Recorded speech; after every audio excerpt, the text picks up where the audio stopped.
Assalamualaikum warahmatullahi wabarakatuh. Halo great people, kembali lagi dengan saya Salsabila Nurul Hasanah. Pada video kali ini saya akan membahas mengenai pengenalan dan juga dasar Cisco.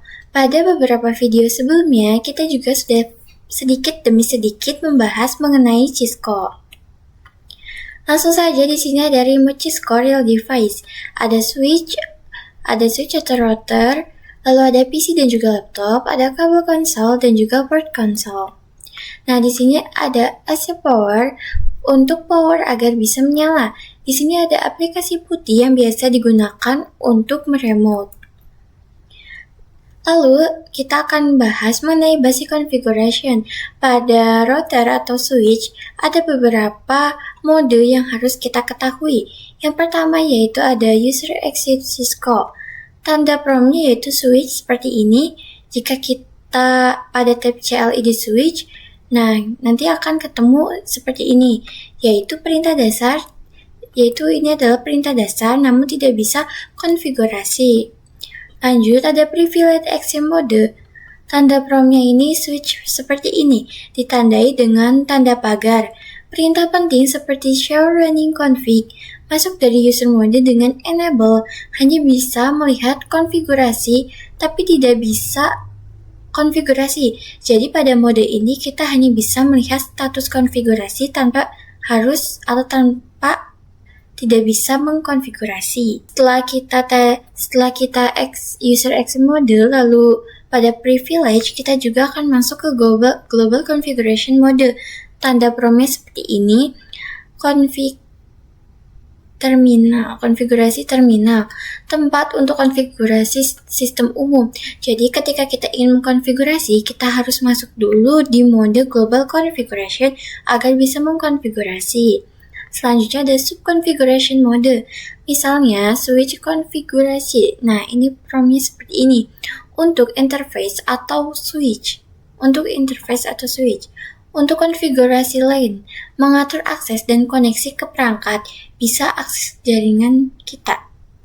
Jadi, mengatur akses dan koneksi ke perangkat, siapa saja yang bisa mengakses jaringan kita. Nah, seperti itu. Lalu ada basic config. Configuration name atau host. Nah, ini untuk memberikan nama pada saat kita konfigurasi. Lalu ada konfigurasi password, enable secret.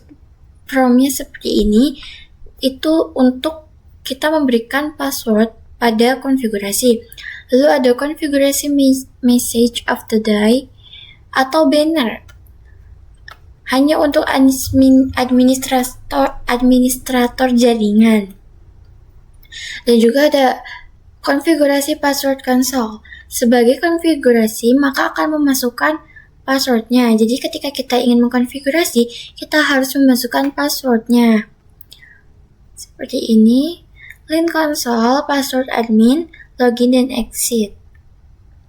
Lalu ada basic config, konfigurasi password VTY, telnet atau SSH. Kita juga di sini bisa menyimpan konfigurasi di read memory. Jika tidak bisa disimpan, maka bisa di copy running. Nah, seperti itu.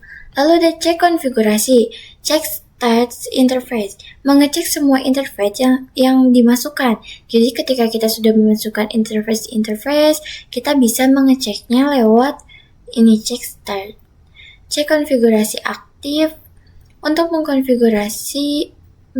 konfigurasi yang sudah aktif. Lalu ada cek password atau tersandi. Kita bisa mengecek password yang sudah kita masukkan saat konfigurasi.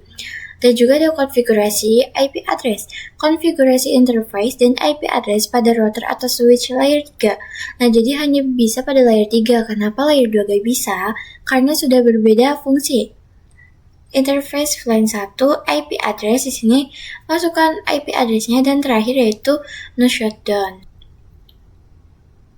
Setelah ini kita akan coba langsung di Cisco cara mengkonfigurasinya. Di Cisco ini kita akan langsung memasukkan switch dan juga router. Di sini kita masukkan routernya. Di sini bebas bisa pilih yang mana saja. Saya akan gunakan yang ini. Oke, kita tambah switch-nya. Switch-nya juga sama, bisa yang mana saja. Kita pakai yang ini, kita hubungkan menggunakan dengan kabel. Nah, setelah seperti ini, kita akan coba konfigurasi. Kita klik routernya, kita masuk ke tab CLI. Di sini klik No. Nah, yang pertama tadi kita masukkan Enable. Setelah itu kita masuk pada mode global konfigurasi agar kita bisa mengkonfigurasikan, yaitu Nah, di sini itu bisa disingkat ya, asalkan lebih dari 3 kata, karena agar Cisco ini tidak bingung ketika memproses sebuah perintahnya. Oke, nah kita sudah masuk ke mode global konfigurasi. Lalu kita lanjutkan, yaitu hostname. Kita masukkan namanya misalnya yaitu hostseat. Nah, jadi ketika kita sudah memberikan nama, kita langsung saja masuk ke enable secret untuk memberikan passwordnya, yaitu enable secret 123. Nah, ini disebut dengan konfigurasi dasar. Lalu kita akan masukkan interface-nya, karena interface itu tidak bisa langsung hidup sendiri atau nyala sendiri, jadi kita harus aktifkan. Interface FA0. Nah, setelah itu terakhir no shutdown.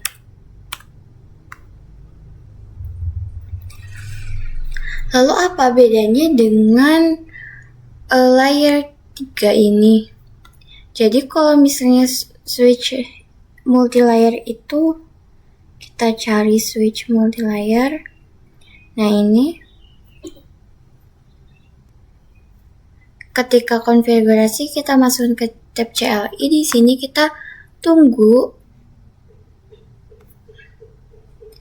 kita klik no, ketik no, lalu sama saja enable, kita masuk kepada mode konfigurasi.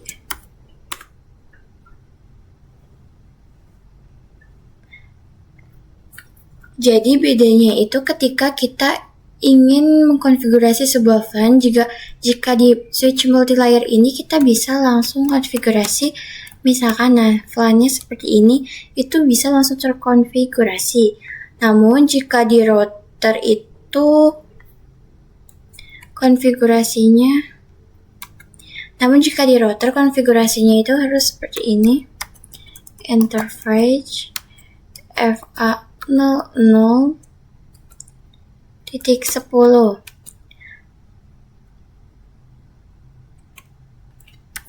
Interface FA.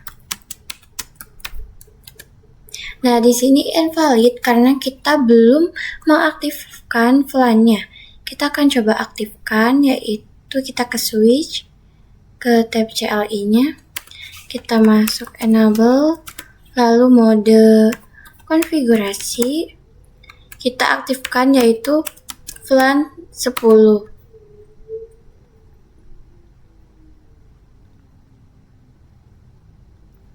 Di sini kita akan mencoba yaitu lalu di router ini kita akan masukkan interface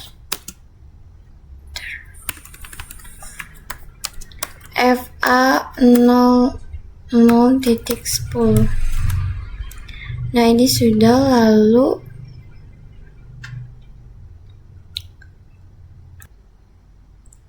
jadi perbedaannya seperti itu.